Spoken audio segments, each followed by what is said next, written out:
Page number 9. ఈ page number 9లో question number 4 ఉపవాచకం నాన్ డీటెయిల్ నుండి లఘు సమాధాన ప్రశ్నలు. అలానే క్వశ్చన్ నెంబర్ 1 శ్లోక పూరణ మరియు భావము. ఇందులో క్వశ్చన్ నెంబర్ 4లో ఉపవాచకం నాన్ డీటెయిల్లో మనకు 6 ప్రశ్నలు ఇవ్వబడతాయి. ఆ ఇవ్వబడిన 6 లఘు సమాధాన ప్రశ్నలలో 4 ప్రశ్నలకి సమాధానం రాయవలసి ఉంటుంది. ఒక్కొక్క దానికి 2 మార్కులు చొప్పున 4 2 8 మార్కులు ఇవ్వటం జరుగుతుంది. అక్కడ మనకున్న పాఠాలు 5.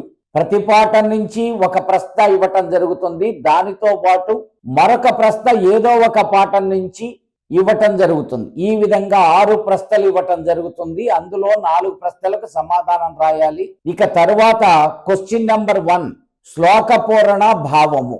నీతి శ్లోకములు అనేటువంటి పాఠంలో మనకు పువ్వు గుర్తు పద్యాలు అంటే స్టార్ సింబల్ శ్లోకాస్ అంటాం ఇంగ్లీష్లో. 8 శ్లోకాలు ఇవ్వబడ్డాయి. ఆ 8 శ్లోకాల్లో మొదటి 4 శ్లోకాల నుంచి ఒక శ్లోకాన్ని, తర్వాత 4 శ్లోకాల నుంచి ఒక శ్లోకాన్ని ఇవ్వటం జరుగుతుంది. ఆ శ్లోకము యొక్క మొదటి పదము చివరి పదము ఇవ్వటం జరుగుతుంది. అలా ఇవ్వబడినటువంటి ఆ శ్లోకాలలో ఒక శ్లోకాన్ని సంపూర్ణముగా ఆ శ్లోకం యొక్క భావాన్ని వ్రాయవలసి ఉంటుంది. ఇలా శ్లోక పూరణ రాసినందుకు 3 మార్కులు, భావం రాసినందుకు 3 మార్కులు, మొత్తము ఆ శ్లోకానికి రాసినందుకు 6 మార్కులు ఇవ్వటం జరుగుతుంది. ఇక్కడ ఒక ముఖ్య గమనిక ఉన్నది.